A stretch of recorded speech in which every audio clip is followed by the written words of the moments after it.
اللہ رحم کرے, اللہ فضل کرے. یہ زلزلہ ہے اور بڑا شدید زلزلہ ہے. اللہ اکبر, اللہ اکبر, اللہ اکبر.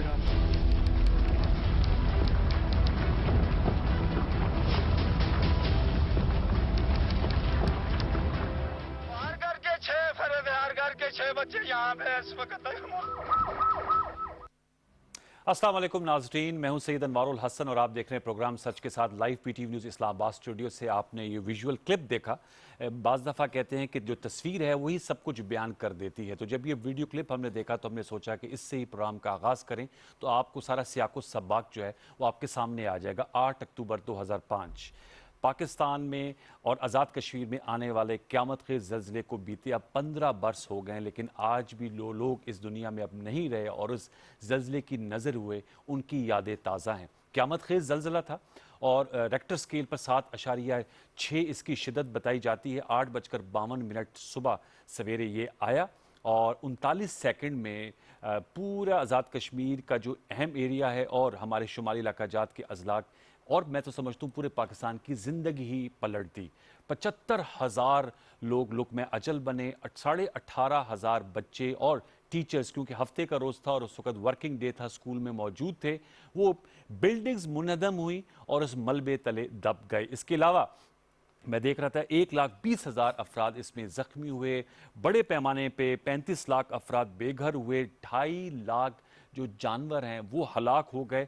بہت بڑے پیمانے پر تباہی ہوئی اور اس پہ پاکستان کا سب سے بڑا ریلیف اینڈ ریسکیو آپریشن ہوا. میں خود اس وقت پی ٹی وی میں موجود تھا اور مجھے سامنے جب اب وہ تمام چیزیں ذہن میں بالکل ریل کی طرح چلتی ہیں کہ کس طرح ٹرانسمیشن ہم لوگوں نے کی, کس طرح آزاد کشمیر گئے اور وہ جملہ جو سردار سکندر حیات اس وقت کے وزیر اعظم تھے کہ میں ایک قبرستان کا وزیر اعظم ہوں. تو اس حوالے سے جہاں آج کے دن پی ٹی وی پر بیٹھ کے ہم بات کریں گے, ریکولیکٹ کریں گے ان میموریز کو جو تکلیف دے ہیں, لیکن اس کے ساتھ یہ بھی ہم جانیں گے کہ اس کے بعد ہم نے ایرا بنایا, ادارہ NDMA بنا, تو کیا آج 2020 میں بیٹھ کر ہم بہتر طور پہ تیار ہیں اس طرح کی قدرتی آفات سے نبٹنے کے لیے, اور ہم نے کیا سبق سیکھا.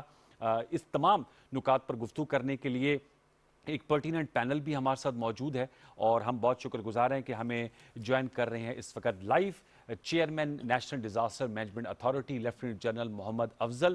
ان کو ویلکم کرتے ہیں. اسٹوڈیوز میں ہمارے مہمان موجود ہیں ادریس محسود صاحب, آپ ممبر ہیں نیشنل ڈیزاسٹر مینجمنٹ اتھارٹی میں رسک ریڈکشن کے, ان کو بھی ویلکم کرتے ہیں.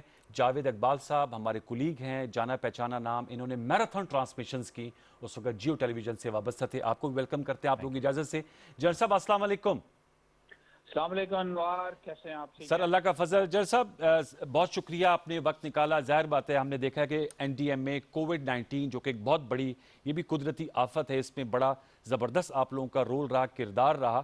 میں ذرا تھوڑا سا پیچھے جانا چاہوں گا. ظاہر بات اس وقت تو یہ ذمہ داری آپ کے پاس نہیں تھی, لیکن اب NDMA ایرا آپ ان کے چیئرمین ہیں.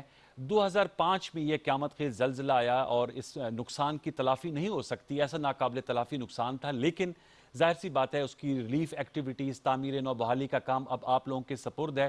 15 years down the line general Afzal صاحب, آج ہم کہاں کھڑے ہیں؟ لوگوں کو مکمل طور پہ ان کی تعمیر نو اور بحالی میں کامیاب ہو پائے ہیں؟ اگر میرا پہلے ہی سوال ہو آپ سے, آپ کیا کہیں گے اس حوالے سے؟ انوار بہت شکریہ, آپ نے مجھے یہ موقع دیا. میں آپ کو صرف اتنا بتانا چاہوں گا کہ الحمدللہ میرے تئیں ایرا نے جو ہے بہت اچھا کام کیا ہے. ہمارے تقریباً 10,000 کے قریب پروجیکٹ جو ہے وہ کنسیو کیے گئے تھے, جس میں تقریباً 7,500 پروجیکٹس کے قریب جو ہیں وہ مکمل ہو چکے ہوئے ہیں. کوئی 2,000 کے قریب پروجیکٹس ہیں جو کہ انڈر کنسٹرکشن ہیں, اور کوئی 1,100 کے قریب پروجیکٹ ایسے ہیں جو کہ ابھی تک شروع نہیں ہو سکے. میں یہاں پہ یہ بھی بتانا چاہوں گا کہ شاید ہمارے ہاں کچھ لوگوں کو کچھ چیزیں نہیں ملی ہوں گی, ان کو گھر شاید نہ باندھ کے مل سکے ہوں, یا کچھ سڑکیں ہیں جو ابھی تک ٹوٹی ہوئی ہوں یا نامکمل ہوں. تو اس کے سلسلے میں آپ کو یہ بتاؤں گا کہ اسپیشلی میں چاہوں گا کہ اگر آپ گفتگو بڑھائیں گے تو نیو بالاکوٹ سٹی کے بارے میں بھی بات کیجیے گا. میں آپ سے بلکہ کرنا چاہوں گا نیو بالاکوٹ. آج بھی میڈیا پہ تصویر چل رہی تھی کہ لوگ احتجاج کر رہے ہیں کہ انہیں پلاٹ نہیں ملے. 2007 میں پروجیکٹ شروع کیا, 10 میں مکمل ہونا تھا, اب 10 سال بیت گئے ہیں. تو اس کا ضرور بتائیے گا جنرل صاحب, بالاکوٹ سٹی جی. کا. میں اس پہ میں آؤں گا اور آپ سے تفصیل سے اس کے اوپر بھی میں روشنی ڈالوں گا. لیکن میں آپ کو یہاں یہ بتانا چاہوں گا کہ بہت اچھا کام ہوا. کچھ علاقوں میں نہیں کام پہنچ سکا اور اس کی مین وجہ فنڈنگ کی کمی جو ہے رہی, اور کچھ پروجیکٹ جو ہیں وہ کچھ عرصہ لٹکے بھی رہے, جن کی وجہ سے پروجیکٹ کاسٹ اور ٹائم اوور رنس کی وجہ سے ان کے مکمل کرنے میں دشواری پیش آئی. اسی چیز کو دیکھتے ہوئے گورنمنٹ آف پاکستان نے یہ فیصلہ کیا کہ ایرا کو جو ہے وہ NDMA کے اندر سبزیوم کر دیا جائے. اور لاسٹ ایئر جب میں ادھر آیا تھا تو میں جو ہے پہلا چیئرمین اور ڈپٹی چیئرمین ایرا کا تھا جس کے پاس NDMA کا بھی چارج تھا. الحمدللہ ہم نے بہت فاصلہ طے کر لیا. اگر کووڈ-19 نہ ہوتا تو یہ جو آپ نے احتجاج کی بات کی ہے یہ شاید آج ہمیں نہ دیکھنا پڑتا. میں نے سارے پروجیکٹ کو پچھلے سال ایک ڈیفرنٹ طریقے سے دیکھا, اور الحمدللہ میں آپ کو اتنا بتانا چاہوں گا کہ میں دونوں گورنمنٹس کو ملا ہوں اور ہم نے یہ فیصلہ کیا ہے کہ جو اسکولوں کے اور جو ہیلتھ کے پروجیکٹ ابھی شروع ہوئے ہیں وہ انشاءاللہ NDMA اگلے 3 سالوں میں وہ مکمل کر دے گا. تمام ہیلتھ کے اور تمام اسکولوں کے پروجیکٹ جو ہیں وہ انشاءاللہ اگلے 3 سالوں میں مکمل ہو جائیں گے. ہماری یہ بھی انڈرسٹینڈنگ ہے گورنمنٹ آف آزاد کشمیر کے ساتھ اور گورنمنٹ آف KP کے ساتھ کہ کچھ پروجیکٹ جو کہ میں سمجھتا ہوں کہ اگر ان کے اوپر فیڈرل گورنمنٹ پیسہ لگائے گی تو وہ بہت لمبے عرصے کے بعد مکمل ہوں گے. تو دونوں گورنمنٹس نے ہمارے ساتھ مل کے یہ فیصلہ کر لیا ہوا ہے کہ کچھ پروجیکٹ ان میں سے وہ اٹھا لیں گے.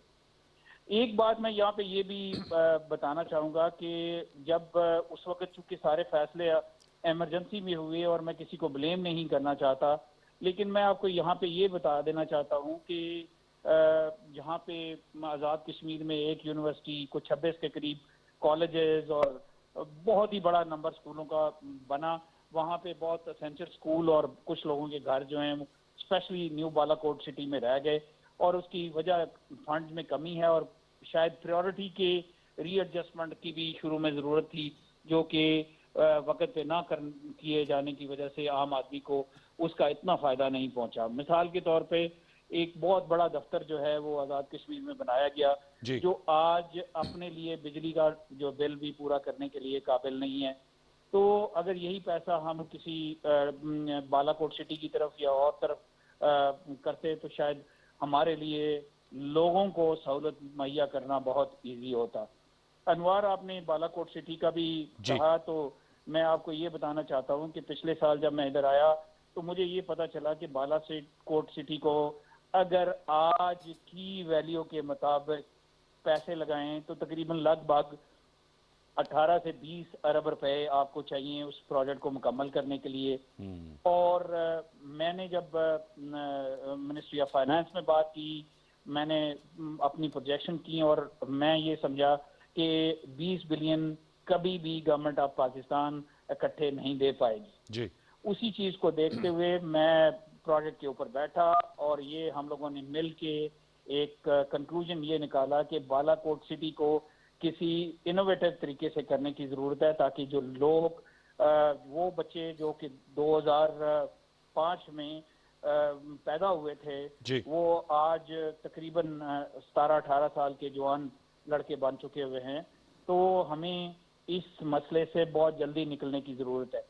میں آپ کو یہ بھی بتاؤں کہ ایک پراپر اسٹڈی کی گئی اور بالاکوٹ سٹی کو یہ فیصلہ کیا گیا کہ ہم اس کو پبلک پرائیویٹ پارٹنرشپ پہ ایک ٹورزم ہب کے طور پہ ڈیولپ کریں گے, اور جن لوگوں کو جو کہ تقریباً 4,273 فیملیز تھی جن کو پلاٹس دیے جانے تھے ان کو بھی ہائی کوالٹی پلاٹ جو ہیں وہ دیے جا سکے. میں نے پرائم منسٹر آف پاکستان کو ایک پریزنٹیشن دی تھی. اس پریزنٹیشن میں KP کے نمائندے بھی موجود تھے اور الحمدللہ وہ پورا کا پورا فائنینشیل ماڈل جو ہے وہ پرائم منسٹر نے اپروو کر دیا تھا. ہم نے ٹینڈر کیا